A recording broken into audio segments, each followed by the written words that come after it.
إنما يعمر مساجد الله من آمن بالله واليوم الآخر وأقام الصلاة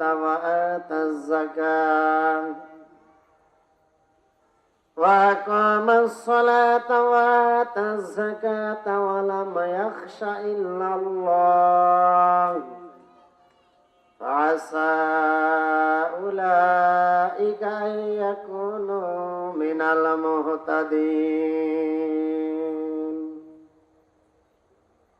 عن ابن عمر رضي الله تعالى عنه قال رسول الله صلى الله عليه وسلم من أذن 12 سنة وجبت له الجنة وكتب له بتأذينه في كل يوم 60 حسنة ولكل إقامة 30 حسنة. رواه ابن ماجه أو كما قال عليه الصلاة والسلام. আলহামদুলিল্লাহ, মহান আল্লাহ তাআলার দরবারে লাখ কোটি শুকরিয়া আদায় করছি যে মহান আল্লাহ তাআলা আমাদেরকে একটি বছর পর বাইতুল হামদ জামে মসজিদ, চেয়ারম্যান রোড, জালালপুর নতুন পাড়া, পাবনা সদর, পাবনাতে এই কোরআনের মাহফিলে আসার মতো এবং বসার মতো তৌফিক দান করলেন। সেই মহান মাহবুবের দরবারে লাখ কোটি শুকরিয়া আদায় করছি, আলহামদুলিল্লাহ। অতঃপর শত করে দরুদ ও সালাম সেই বিশ্ব নবীর প্রতি, যেই রাসূলকে লক্ষ্য করে উদ্দেশ্য করে মহান আল্লাহ তাআলা আমাদেরকে দুনিয়ার মাঝে পাঠালেন। সেই রাসূলের প্রতি শত কোটি দরুদ ও সালাম সাল্লাল্লাহু আলাইহি ওয়াসাল্লাম। সম্মানিত উপস্থিতি, আমি কোরআনুল কারীমের সূরা তাওবার 18 নম্বর আয়াত তেলাওয়াত করেছি, পাশাপাশি ইবনে মাজাহ শরীফ থেকে একখানা হাদিস তেলাওয়াত করেছি। যতটুকু সময় হয় স্বল্প সময়ের মধ্যে ইনশাআল্লাহ চেষ্টা করব কিছু নসিহতপূর্ণ কথা বলার জন্য, বাদ বাকি আল্লাহ তাআলার ইচ্ছা। সূরা তাওবা থেকে এমন একখান আয়াতে কারিমা আমি তেলাওয়াত করেছি, যে আয়াতে কারিমার মধ্যে, যেহেতু এটা মসজিদের মাহফিল, দুনিয়ার বুকে এই মসজিদ কারা পরিচালনা করবে, কারা দেখাশোনা করবে, তার দিক নির্দেশনা এই আয়াতে কারিমার মধ্যে রয়েছে। পাশাপাশি ইবনে মাজাহ শরীফ থেকে যে হাদিসখানা নিয়েছি, দুনিয়ার জীবনে আমরা অনেক কাজকর্মগুলো করি, কিন্তু মসজিদে অনেক মানুষ আজান দিয়ে থাকেন। ইসলামী শরীয়তের পরিভাষায় যাদেরকে বলা হয় মুয়াজ্জিন, আসলে এরা আজান দেয়, দুনিয়াতে এদের লাভ আছে, শুধু এখানেই শেষ নয়, আখিরাতের ময়দানেও তাদের লাভ আছে। সেই সম্পর্কে ইবনে মাজাহ শরীফ থেকে হাদিসখানা নেওয়া হয়েছে। আল্লাহ তাআলা বলছেন, প্রাথমিক পর্যায়ে আমার ঘর মসজিদকে কারা রক্ষণাবেক্ষণ করবে, কারা দেখাশোনা করবে, দুনিয়ার বুকে সমস্ত মানুষেরা এই সম্মানিত ঘরকে রক্ষণাবেক্ষণ করতে পারবে না। কারা করবে, তাদের সম্পর্কে আল্লাহ তাআলা সূরা তাওবার 18 নম্বর আয়াতের মধ্যে বলছেন, ইন্নামা ইয়া'মুরু মাসাজিদাল্লাহি মান আমানা বিল্লাহি ওয়াল ইয়াউমিল আখির ওয়া আকামাস সালাহ ওয়া আতাজ যাকাত ওয়া লাম ইয়াখশা ইল্লাল্লাহ। আল্লাহ তাআলা বলছেন, আমার ঘর মসজিদকে রক্ষণাবেক্ষণ তো তারাই করবে, দেখাশোনা তো তারাই করবে যারা আমার প্রতি এবং আখিরাতের প্রতি তথা পরকালের প্রতি ঈমান আনয়ন করবে, বিশ্বাস রাখবে। ওয়া আকামাস সালাহ, যারা নামাজ কায়েম করবে, ওয়া আতাজ যাকাত, আর যারা সামর্থ্যবান তারা যাকাত প্রদান করবে। ওয়া লাম ইয়াখশা ইল্লাল্লাহ, যারা আল্লাহ ছাড়া অন্য কাউকে ভয় করে না, তারা আমার ঘর মসজিদকে দেখাশোনা করবে, রক্ষণাবেক্ষণ করবে।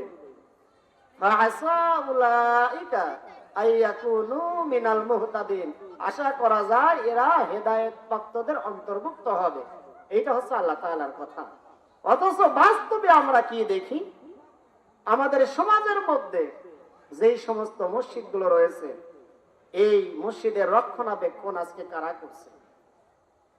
একটা মানুষ, গরিব মানুষ, সে 5 ওয়াক্ত নামাজ পড়ে, রমজানের রোজা রাখে, ইসলাম ধর্মের প্রত্যেকটা বিধি বিধান সে সঠিকভাবে মেনে চলে, অথচ এই ব্যক্তিকে মসজিদের দায়িত্ব দেওয়া হয় না।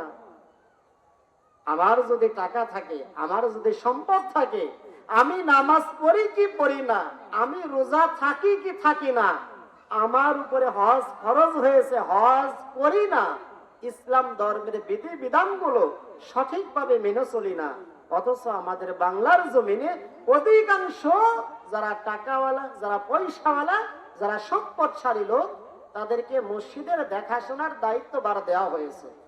অথচ উচিত ছিল, আল্লাহ নিজেই বলছেন, মসজিদের দায়িত্ব তো তারাই পালন করবে যারা আল্লাহর প্রতি, আখিরাতের প্রতি ঈমান রাখবে, নামাজ কায়েম করবে, যাকাত প্রদান করবে, আর আল্লাহ ছাড়া অন্য কাউকে ভয় করবে না। এই সমস্ত মানুষেরাই আমার ঘর মসজিদকে পরিচালনা করবে, দেখাশোনা করবে। এজন্য এই বিষয়ে আমাদের খেয়াল করা উচিত। পাশাপাশি মুয়াজ্জিনদের ফজিলত সম্পর্কে যে হাদিস খানা তেলাওয়াত করা হলো, আল্লাহর নবী বলছেন, মান আযানা 16 সানাতান ওয়াজাবাত লাহুল জান্নাহ ওয়া কুতিবা লাহু বিতাযিনিহি ফি কুল্লি ইয়াউমি 60 হাসানা ওয়া লিকুল্লি ইকামাতিন 30 হাসানা আও কামা ক্বালা আলাইহিস সালাতু ওয়াস সালাম। আল্লাহর নবী, বিশ্ব নবী বলেন, দুনিয়ার মানুষেরা তোমরা শুনে নাও, জেনে নাও, মান আযানা 16 সানাতান ওয়াজাবাত লাহুল জান্নাহ, দুনিয়ার বুকে যেই সমস্ত মুয়াজ্জিনেরা আযান দেয়, যেই সমস্ত মানুষেরা মসজিদে গিয়ে আযান দেবে, এই আযানের ধারাবাহিকতা যদি 12টা বছর অতিবাহিত করতে পারে, একটানা 12 বছর যদি কোনো মুসলমান মসজিদে গিয়ে আযান দিতে পারে, আল্লাহর নবী বলেন, ওয়াজাবাত লাহুল জান্নাহ, ওই মুয়াজ্জিনের জন্য আল্লাহর জান্নাতটা ওয়াজিব হয়ে যায়। সুবহানাল্লাহি ওয়া বিহামদিহি, সুবহানাল্লাহি ওয়া বিহামদিহি। আল্লাহর নবী বলেন, ওয়াজাবাত লাহুল জান্নাহ, কোন ব্যক্তি যদি একটানা 12 বছর আল্লাহর ঘর মসজিদে গিয়ে আযান দেবে, ওই ব্যক্তির জন্য আল্লাহর জান্নাতটা ওয়াজিব হয়ে যাবে। অর্থাৎ ওই ব্যক্তি যদি মৃত্যুবরণ করে, অবশ্যই তার জন্য জান্নাতটা ওয়াজিব হয়ে যাবে, অবধারিত হয়ে যাবে, যদি কি করে, একটানা 12 বছর সে আল্লাহর ঘরে গিয়ে আযান দেবে। শুধু কি তাই? এরপরে আল্লাহর নবী বলেন, ওয়া কুতিবা লাহু বিতাযিনিহি ফি কুল্লি ইয়াউমি 60 হাসানা ওয়া লিকুল্লি ইকামাতিন 30 হাসানা। ওই ব্যক্তি যখন আযান দেবে, আযান দেওয়ার জন্য প্রত্যেকটা আযানের জন্য তার আমল নামায় 7টা করে নেকি আল্লাহ তাআলা লিখে দেবেন। সুবহানাল্লাহি ওয়া বিহামদিহি, সুবহানাল্লাহি ওয়া বিহামদিহি। আল্লাহর নবী বলেন, সে যখন 12 বছর আযান দেবে, একবার করে আযান দেবে, আযান দেওয়ার সাথে সাথে তার আমল নামায় 7টা করে নেকি আল্লাহ তাআলা লিখে দেবেন। এটা আযান দেওয়ার জন্য। এরপরে আযান যখন শেষ হয়ে যাবে, আল্লাহর নবী বলছেন, ওয়া লিকুল্লি ইকামাতিন 30 হাসানা, ওই ব্যক্তির আমল নামায় যখন সে ইকামত দেবে, ইকামত দেওয়ার কারণে তার আমল নামায় আরো 30টা করে নেকি লিখে দেওয়া হবে। আল্লাহর নবী বলেন, আযান দেওয়ার জন্য ওই ব্যক্তির আমল নামায় 7 নেকি, আর ইকামত দেওয়ার জন্য তার আমল নামায় 30টা করে নেকি। প্রত্যেকটা নামাজে আযান এবং ইকামত দেওয়ার জন্য, আযানও দিল, ইকামতও ওই ব্যক্তি দিল, তাহলে ওই ব্যক্তির আমল নামায় প্রত্যেকটা নামাজে 90টা করে নেকি আল্লাহ তাআলা লিখে দিবেন। তাহলে 5 ওয়াক্ত নামাজ যদি কোনো মুসলমান আযান দেবে এবং ইকামত দেবে, 5 ওয়াক্ত নামাজে ওই ব্যক্তির আমল নামায় 450টা করে নেকি আল্লাহ তাআলা লিখে দিবেন। সুবহানাল্লাহি ওয়া বিহামদিহি, সুবহানাল্লাহি ওয়া বিহামদিহি। আল্লাহর নবী বলেন, আযান দেবে, আযান দেওয়ার জন্য ওই ব্যক্তির আমল নামায় 7টা করে নেকি, এবং ওই ব্যক্তি যদি জামাত যখন দাঁড়িয়ে যাবে যদি সে ইকামত দিতে পারে, আজানের জন্য পাবে 60 নেকি, আর ইকামতের জন্য পাবে 30টা করে নেকি, সর্বমোট 90টা করে নেকি 5 ওয়াক্ত নামাজে পাবে। তাহলে একদিনে ওই ব্যক্তির আমল নামায় যোগ হবে 450টা করে নেকি। সুবহানাল্লাহি ওয়া বিহামদিহি, সুবহানাল্লাহি ওয়া বিহামদিহি। এখনো কিন্তু নামাজের নেকিটা তার আমল নামায় যোগ হয়নি, শুধু আজান এবং ইকামতের নেকি তার আমল নামায় কেবল যোগ হয়েছে।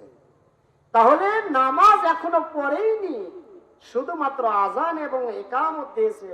তাহলে তার আমল নামায় যদি 450টা করে নেকি লিখে দেওয়া হয়, তাহলে বাদ বাকি নামাজ পড়লে তার আমল নামায় কত নেকি আল্লাহ তাআলা লিখে দিবেন সেটা আল্লাহ তাআলাই ভালো জানেন।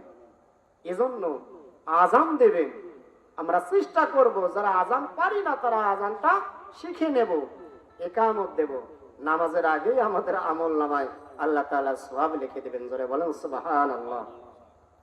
এখন এই আজানের ইতিহাস আজকে আপনাদের সামনে তুলে ধরব। আজানের ইতিহাস, এই আজানটা কেমন করে আমাদের কাছে আসলো, এই আজানের ফজিলত শুধু এখানেই শেষ নয়, আরো ফজিলত আছে। আল্লাহর নবী মক্কা থেকে মদিনায় হিজরত করে গেলেন। মানুষ নামাজ পড়বে কেমন করে, কখন নামাজ পড়বে, নামাজের সময় হলে মানুষকে কেমন করে আল্লাহর ঘরে ডাকা হবে, এইটা নিয়ে সাহাবায়ে কিরামদের সাথে আল্লাহর নবী বসলেন। একটা অধিবেশন হলো, একটা সভা হলো, একটা সমাবেশ হলো। এরপর আল্লাহর নবী বলছেন, ও আমার সাহাবারা, মানুষকে নামাজের জন্য আহ্বান করার জন্য একটা পদ্ধতি দরকার। আমরা যেমন এখন আজান দিচ্ছি, মানুষেরা মসজিদে আছে, এই আজানটা আগে ছিল না। আল্লাহর নবী বললেন, মানুষদেরকে মসজিদে আসার জন্য একটা পদ্ধতি, একটা নিয়ম চালু করা দরকার। সেইটা কেমন, তোমরা এখন নিজ নিজ জায়গা থেকে ফয়সালা দাও। একজন দাঁড়িয়ে বলল, ইয়া রাসূলুল্লাহ, ইয়া হাবিবাল্লাহ, আপনি মানুষদেরকে নামাজের জন্য আহ্বান করার জন্য একটা কাজ করতে পারেন। সেই কাজ হলো কি, আপনি পতাকা উড়িয়ে দিবেন। যখন নামাজের সময় হয়ে যাবে আপনি পতাকা উড়া দিবেন। এই পতাকা দেখে দেখে প্রত্যেকটা মানুষ আল্লাহর ঘর মসজিদে আসবে। আল্লাহর নবী বললেন, না, এটা করা যাবে না। এইটা যদি করা হয়, আশপাশের যারা মানুষ তারা পতাকা দেখবে, দূরের যারা মানুষ পতাকা দেখবে না। এই জন্য এই সিদ্ধান্ত গ্রহণ করা যাবে না। দ্বিতীয় একটা দল আল্লাহর নবীকে বললেন, ইয়া রাসূলুল্লাহ, ইয়া হাবিবাল্লাহ, আপনি আগুন জ্বালানোর ব্যবস্থা করেন। আল্লাহর নবী বললেন, এটাও করা যাবে না। কেননা আগুন যারা জ্বালায় তাদেরকে বলা হয় মাজুসি, তারা আল্লাহর সাথে শিরিক করে। আর মুসলমান বান্দা যারা, তারা কখনো আল্লাহর সাথে শিরিক করবে না, এই জন্য আগুনও জ্বালানো যাবে না। 3 নম্বর দল বলছেন, ইয়া রাসূলুল্লাহ, ইয়া হাবিবাল্লাহ, তাহলে আপনি একটা কাজ করেন, আপনি বাঁশি বাজানোর ব্যবস্থা করেন। যখন বাঁশি বাজানো হবে, বাঁশির আওয়াজ শুনে, ঘন্টার আওয়াজ শুনে মানুষেরা নামাজের জন্য মসজিদে আসবে। আল্লাহর নবী বললেন, না, এটাও করা যাবে না। এরপরে 4 নম্বর দল, তারা বলছেন, ইয়া রাসূলুল্লাহ, ইয়া হাবিবাল্লাহ, আপনি একটা কাজ করেন, ঢোল বাজানোর ব্যবস্থা করেন। যখন ঢোল বাজানো হবে, ঢোলের শব্দ শুনে আমরা আল্লাহর ঘরে মসজিদে আসবো। এরপর আল্লাহর নবী বললেন, এটাও করা যাবে না।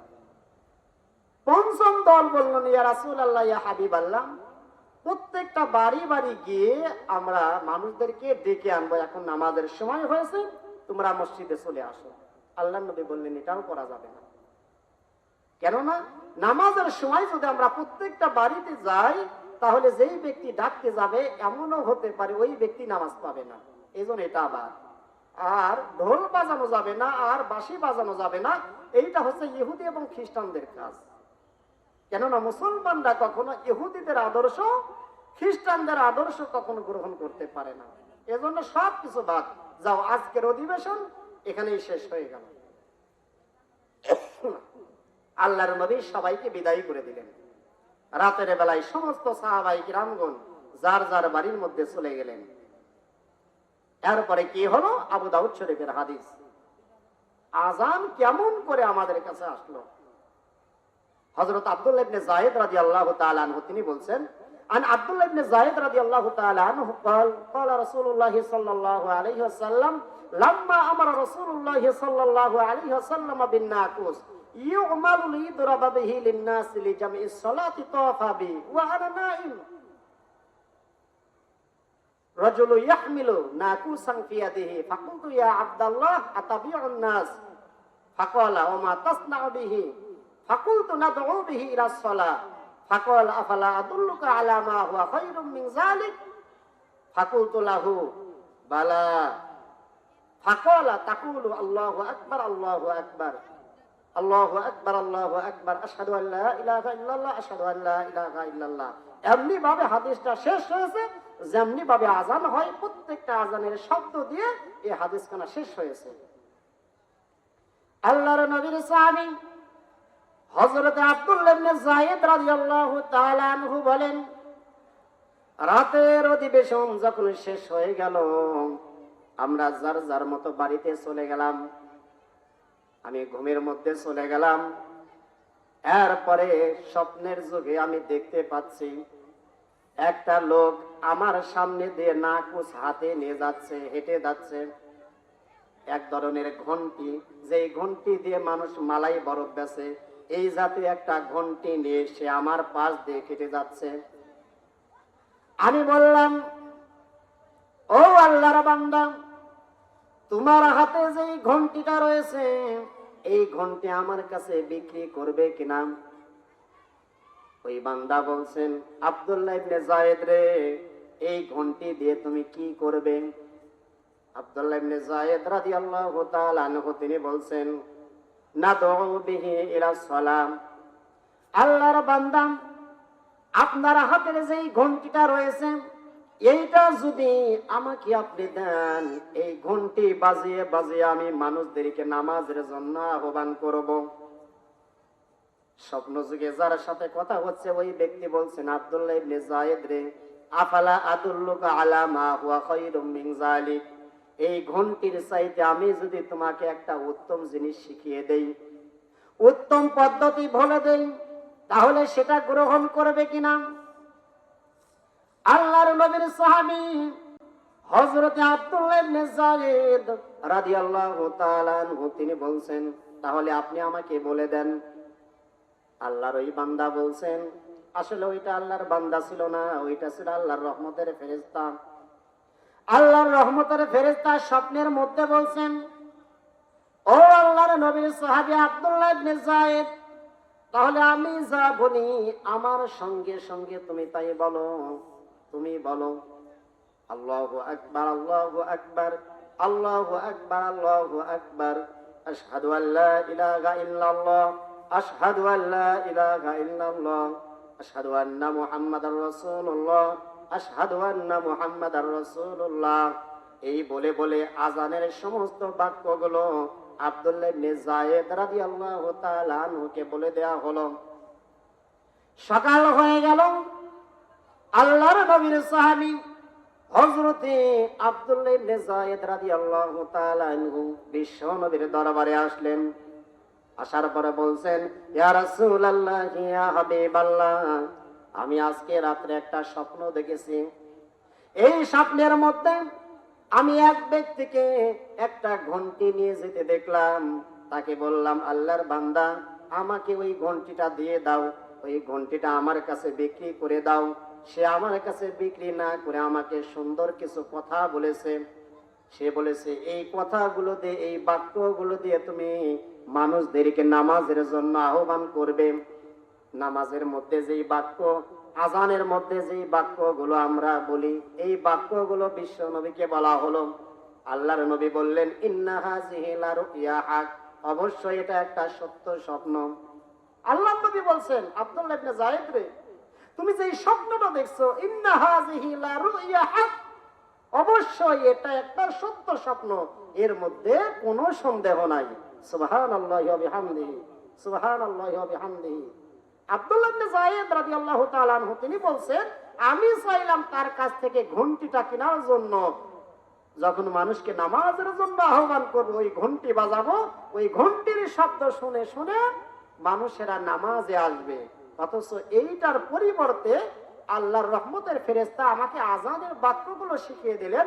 আর আমি বিশ্বনবীর দরবারে এসে আমি বিশ্বনবীকে বললাম, ইয়া রাসূলুল্লাহ, ইয়া হাবিবাল্লাহ, আজকে রাতে এক ব্যক্তি আমাকে আজানের এই বাক্যগুলো শিখিয়ে দিয়েছেন আর বলছেন, এইটা বলে বলে তুমি কি করো? নামাজের জন্য মানুষকে আহ্বান করো। এইটা হচ্ছে আবু দাউদ শরীফের হাদিস। এখন তিরমিজি শরীফের একটা হাদিস আছে, আজানটা কেমন করে আসলো। আল্লাহর নবীর সাহাবী তিনি বলছেন, আন মুহাম্মদ ইবনে আব্দুল্লাহ ইবনে যায়েদ আন আবিহি লাম্মা আসবাহনা আতাইনা রাসূলুল্লাহ সাল্লাল্লাহু আলাইহি ওয়াসাল্লাম ফাআকবারতুহু বিররুয়া ফাকালা ইন্না হাযিহি লারুয়া হাক ফাকুম মা বিলালিন ফাইন্নাহু আনদা ওয়া আমাদু সাওতাম মিনকা ফাআলকি আলাইহি মা কিলা লাক ওয়াল ইনাদি বিযালিকা ক্বাল ফালাম্মা সামিআ উমর ইবনে আল খাত্তাব রাদিয়াল্লাহু তাআলা আনহু নিদাআ বিলাল বিস-সালাহ খরাজা ইলা রাসূলিল্লাহি সাল্লাল্লাহু আলাইহি ওয়াসাল্লাম হুয়া ইয়াজুরু ইজারাহু ওয়া ইয়াকুল, ইয়া রাসূলাল্লাহ ওয়াল্লাযী বা'আসাকা বিল হাক্কি লাকাদ রাআইতু মিসলু ক্বাল ফালাম্মা ক্বালা নবী সাল্লাল্লাহু আলাইহি ওয়াসাল্লাম ফালিল্লাহিল হামদু ফাযালিকা আসবাত রাওয়াহু তিরমিজি আও কামা ক্বালা আলাইহিস সালাতু ওয়াস সালাম। আল্লাহর নবীর সাহাবী হযরতে আব্দুল মুহাম্মদ ইবনে আব্দুল্লাহ ইবনে যায়েদ তিনি তার পিতা থেকে বলছেন, কি কথা বলছেন এই হাদিসের মধ্যে বলা হচ্ছে, তিনি বলছেন, আমি সকালবেলায় বিশ্বনবীর দরবারে গেলাম, যাওয়ার পরে বলছি, ইয়া রাসূলুল্লাহ, ইয়া হাবিবাল্লাহ, আমি আজকে রাত্রে স্বপ্নের মাধ্যমে এমন কিছু কথা শুনেছি, একজন আমাকে কিছু কথা শিখিয়ে দিয়েছে, আজানের বাক্যগুলো শিখিয়ে দিয়েছে, এই বাক্য দিয়ে মানুষদেরকে নামাজের জন্য আহ্বান করতে হবে। আল্লাহর নবী বললেন, ইন্না হাযিহি লারুয়া হাক, অবশ্যই এই বাক্যগুলো সত্য বাক্য। ফাকুম মা বিলালিন, এই বাক্যগুলো তুমি বিলালকে শিখিয়ে দাও, কেননা বিলালের কণ্ঠ তোমার চাইতে সুমিষ্ট এবং বলিষ্ঠ। বিলালকে শিখিয়ে দাও। হযরত আব্দুল্লাহ ইবনে যায়েদ রাদিয়াল্লাহু তাআলা আনহু হযরত বিলালকে আজানের বাক্যগুলো শিখিয়ে দিলেন। আল্লাহর নবীর সাহাবী হযরত বিলাল রাদিয়াল্লাহু তাআলা আনহু যখন তিনি আজান দিলেন, এই আজানটা শোনার সঙ্গে সঙ্গে আল্লাহর নবীর সাহাবী হযরত ওমর রাদিয়াল্লাহু তাআলা আনহু ঘর থেকে বের হয়ে আসলেন। হাদিস শরীফের মধ্যে এসেছে, আল্লাহর নবী বলেন, যখন বিলাল এই শব্দগুলো দিয়ে আজান দিচ্ছিলেন, হযরত ওমর রাদিয়াল্লাহু তাআলা আনহু নিজের চাদর টানতে টানতে বেরিয়ে আসলেন আর আল্লাহর নবীর কাছে এসে বলছেন, ওয়াল্লাযী বা'আসাকা বিল হাক্কি ইয়া রাসূলুল্লাহ লাকাদ রাআইতু মিসলুল্লাযী রাআ আব্দুল্লাহ ইবনে যায়েদ, ইয়া রাসূলুল্লাহ, ইয়া হাবিবাল্লাহ, বিলাল যেই শব্দগুলি দিয়ে, যেই বাক্যগুলি দিয়ে মানুষকে নামাজের জন্য আহ্বান করেছে, এই শব্দগুলি তিনি কোথা থেকে পেলেন? আল্লাহর নবী বলছেন, ওমর, এই রাতে, আজকে রাত্রে, যেই রাতটা গত হয়ে গেল, এই গত রাত্রে আব্দুল্লাহ ইবনে যায়েদ রাদিয়াল্লাহু তাআলা আনহু স্বপ্ন যুগে এই বাক্যগুলো তিনি দেখেছেন, এই বাক্যগুলো বিলালকে শিখিয়ে দেওয়া হয়েছে, আর সেই বাক্যগুলো দিয়ে বিলাল রাদিয়াল্লাহু তাআলা আনহু আযান দিচ্ছেন। এই কথা যখন ওমরকে বলা হলো, ওমর রাদিয়াল্লাহু তাআলা আনহু তিনি বলছেন, ওয়াল্লাযী বা'আসাকা বিল হাক্কি ইয়া রাসূলুল্লাহ লাকাদ রাআইতু মিসলুল্লাযী রাআ আব্দুল্লাহ ইবনে যায়েদ, ইয়া রাসূলুল্লাহ, ইয়া হাবিবাল্লাহ, আপনার সাহাবী হযরত আব্দুল্লাহ ইবনে যায়েদ রাদিয়াল্লাহু তাআলা আনহু আজকে যেই স্বপ্নগুলি, আজানের বাক্যগুলি আজকে রাত্রে স্বপ্ন দেখেছে, আমি ওমর হুবহু ওই একই স্বপ্ন আজকে রাত্রে দেখতে পেয়েছি। সুবহানাল্লাহি ওয়া বিহামদিহি, সুবহানাল্লাহি ওয়া বিহামদিহি। হযরত ওমর বলছেন, ইয়া রাসূলুল্লাহ, ইয়া হাবিবাল্লাহ, আব্দুল্লাহ ইবনে যায়েদ রাদিয়াল্লাহু তাআলা আনহু যে আজানের বাক্যগুলো আজকে স্বপ্নে দেখেছে, আমি ওমরও ওই একই স্বপ্ন দেখেছি। আরেকবার বলি সুবহানাল্লাহ। তাহলে এখানেই শেষ নয়, হাদিস শরীফের মধ্যে এসেছে, ওই এক রাত্রে আল্লাহর নবীর 1 নয় 2 নয় 14 জনের অধিক সাহাবী আজানের বাক্যগুলো স্বপ্ন দেখেছিলেন। আর একবার বলে সুবহানাল্লাহ। তাহলে তাদেরও স্বপ্ন, আমাদেরও স্বপ্ন। আজকে আমি একই এলাকায় বসবাস করি, আমার বাড়িও নতুন পাড়াতে, হাজী সাহেবের বাড়িও নতুন পাড়াতে। আমি যেই স্বপ্ন দেখি, হাজী সাহেব যদি তিনি দেখেন স্বপ্ন, তার স্বপ্ন অন্যরকম, আবার আপনার স্বপ্ন অন্যরকম, আর এক ভাইয়ের স্বপ্ন অন্যরকম। আমাদের আনিস ভাই আছেন ক্যামেরাম্যান, তার স্বপ্ন হবে একরকম। আমি আজকে কথা বলছি, আমার স্বপ্ন হবে একরকম। আমাদের আলহাজ আব্দুল সামাদ সাহেব যখন স্বপ্ন দেখবেন, তার স্বপ্ন হবে একরকম। আপনারা শ্রোতা, আপনাদের স্বপ্ন হবে একরকম। প্রত্যেকটা মানুষের স্বপ্ন হবে ভিন্ন ভিন্ন রকম। অথচ আল্লাহর নবীর সাহাবী হযরত ওমর রাদিয়াল্লাহু তাআলা আনহু তিনি বলছেন, ওয়াল্লাযী বাআসাকা বিল হাক্কি ইয়া রাসূলুল্লাহ লাকাদ রাআইতু মিসলুল্লাযী রাআ আব্দুল্লাহ ইবনে যায়েদ ইয়া রাসূলুল্লাহ ইয়া হাবিবাল্লাহ। ওই আল্লাহর নামের শপথ করে বলছি, ওই আল্লাহর নামের কসম করে বলছি, আব্দুল্লাহ ইবনে যায়েদ যেই স্বপ্নগুলি আজকে দেখেছেন, হুবহু ওই স্বপ্ন আমি ওমর দেখতে পেয়েছি। আরেকবার বলে সুবহানাল্লাহ। এটাই হলো আজানের ইতিহাস। এমনি করে আজানের ইতিহাস বা আজানের পদ্ধতি আমাদের কাছে চালু হয়ে গেল।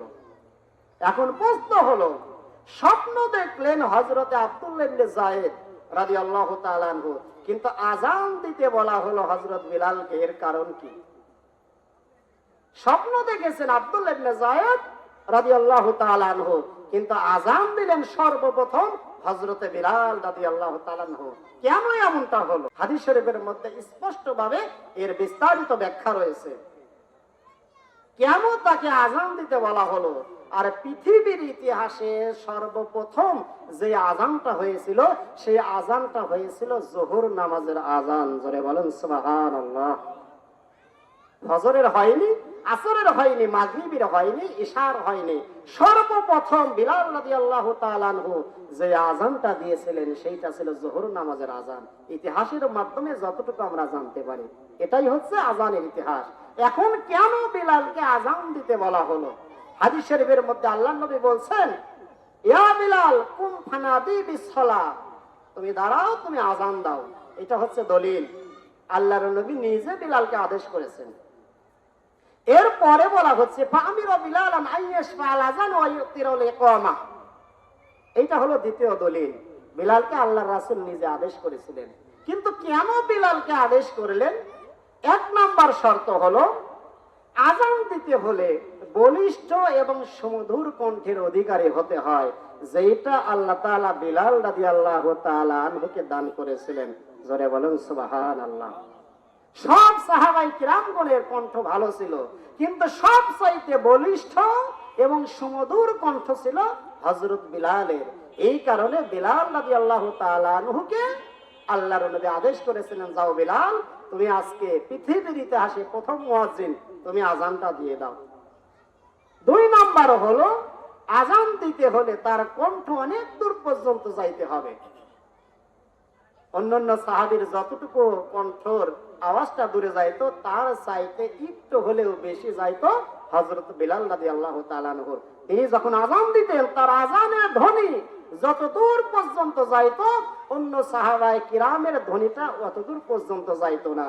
যার বাস্তব প্রমাণ, হযরত বিলাল রাদিয়াল্লাহু তাআলা আনহুকে যখন কিছুদিনের জন্য আজান দিতে নিষেধ করা হয়েছিল, এরপরে সকাল হয় না, বিশ্বনবীর কাছে কিছু কিছু মানুষ বলছেন, ইয়া রাসূলুল্লাহ ইয়া হাবিবাল্লাহ, সকাল হয় না কেন? তখন আল্লাহর নবী আল্লাহর কাছে প্রার্থনা করলেন, আল্লাহ, কেন সকাল হচ্ছে না, কেন সুবহে সাদিক হয় না? জিবরাইলকে পাঠিয়ে দেওয়া হলো, ইয়া রাসূলুল্লাহ ইয়া হাবিবাল্লাহ, আজকে ফজর নামাজের আজান হয়নি। আল্লাহর নবী বললেন, অন্য মানুষ দিয়েছে, আজকে বিলাল দিতে পারেনি। তখন জিবরাইল আলাইহিস সালাতু ওয়াস সালাম বললেন, ইয়া রাসূলুল্লাহ ইয়া হাবিবাল্লাহ, বিলাল যখন আজান দেয়, বিলালের আজানের ধ্বনিটা শুধু পৃথিবীর মধ্যেই থাকে না, পৃথিবীকে ভেদ করে আল্লাহর আরশে আজিম পর্যন্ত পৌঁছে যায়। সুবহানাল্লাহি ওয়া বিহামদিহি, সুবহানাল্লাহি ওয়া বিহামদিহি।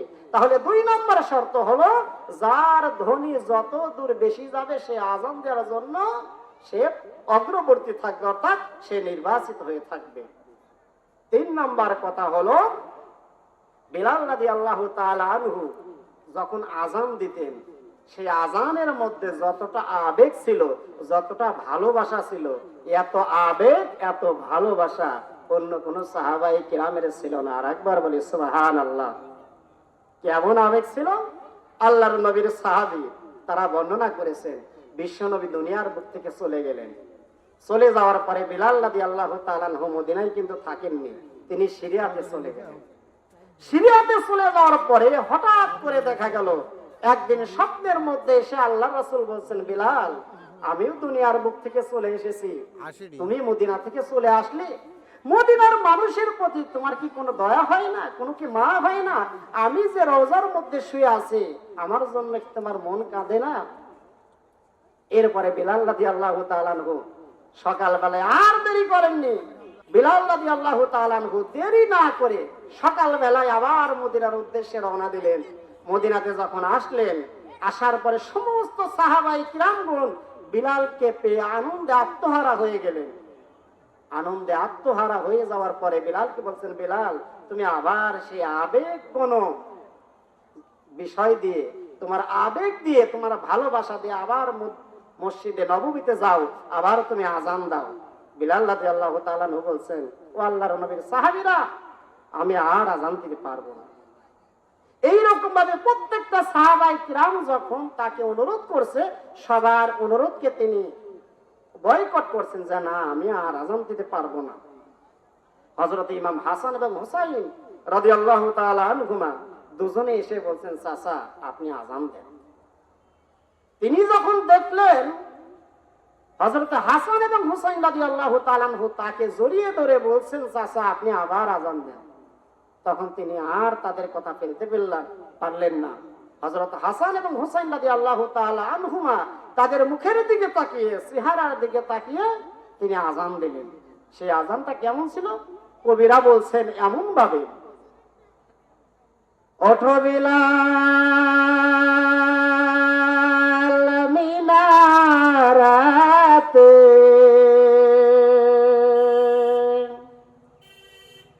তোমার সময় বয়ে যায়,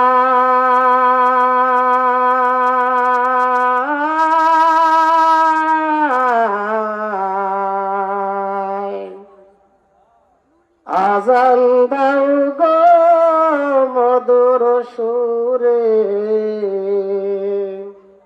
শুনতে মনে চায়।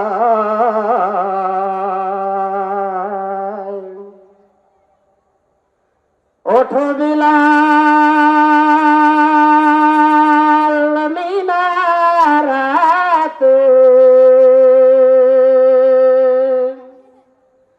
তোমার সময় বয়ে যায়,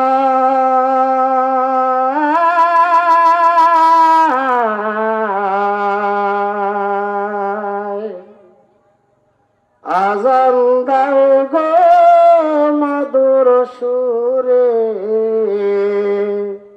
শুনতে মনে চায়।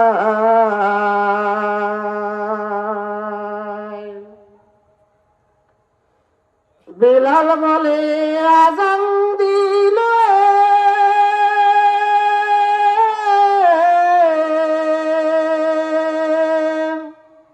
কলিজায় মোর আগুন জ্বালে,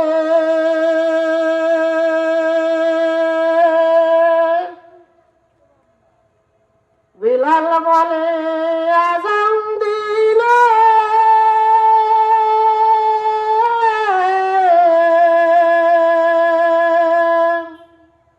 কলিজায় মোর আগুন জ্বালে,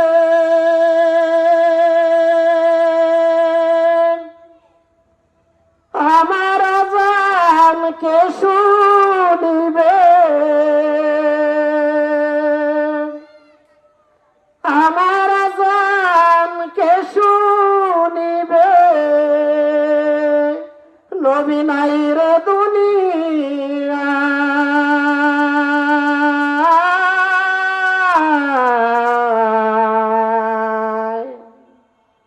আজান দাও গো মধুর সুরে, শুনতে মনে চায়।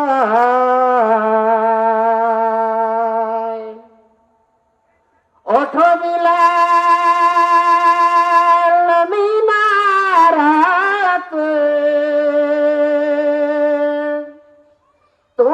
তোমায় বলে যায়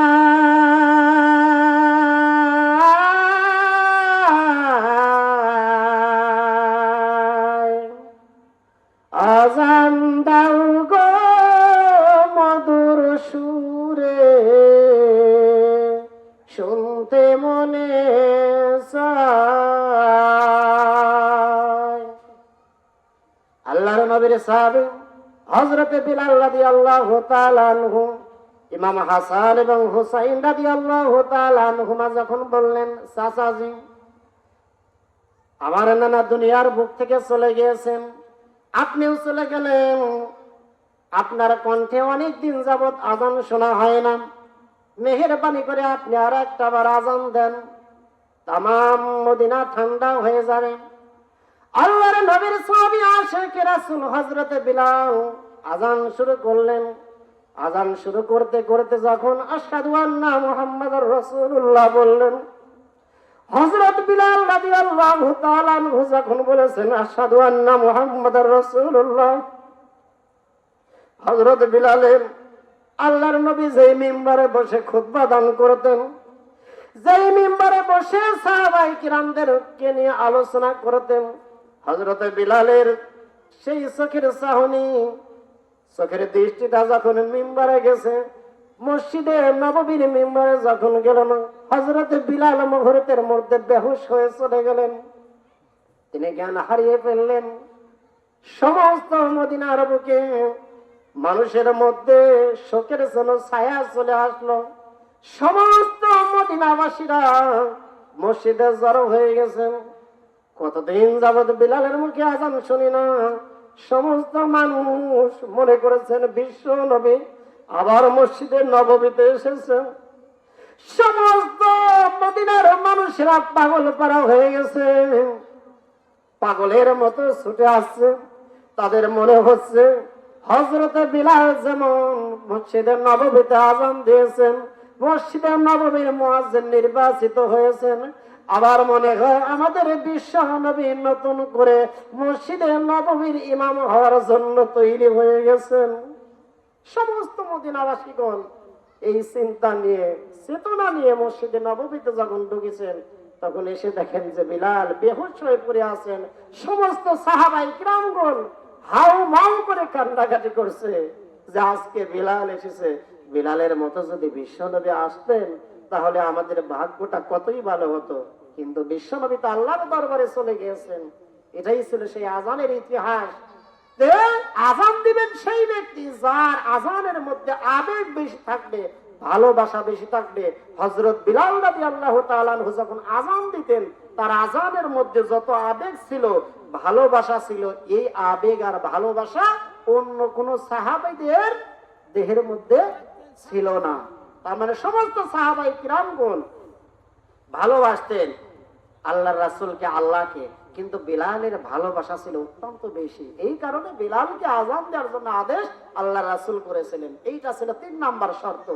4 নাম্বার শর্ত হলো আল্লাহ তাআলা নিজেই বলেছিলেন, ইয়া রাসূলুল্লাহ, ইয়া হাবিবাল্লাহ, আপনি বিলালকে আযান দেওয়ার জন্য মুয়াজ্জিন নিযুক্ত করে দেন। ধরে বলুন সুবহানাল্লাহ।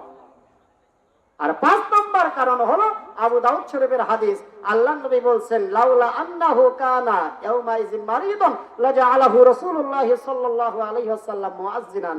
যখন আব্দুল্লাহ ইবনে যায়েদ রাদিয়াল্লাহু তাআলা আনহু আযানের বাক্যগুলো স্বপ্ন দেখলেন, সেই সময় তিনি আযান দিবেন, কিন্তু তিনি অসুস্থ ছিলেন।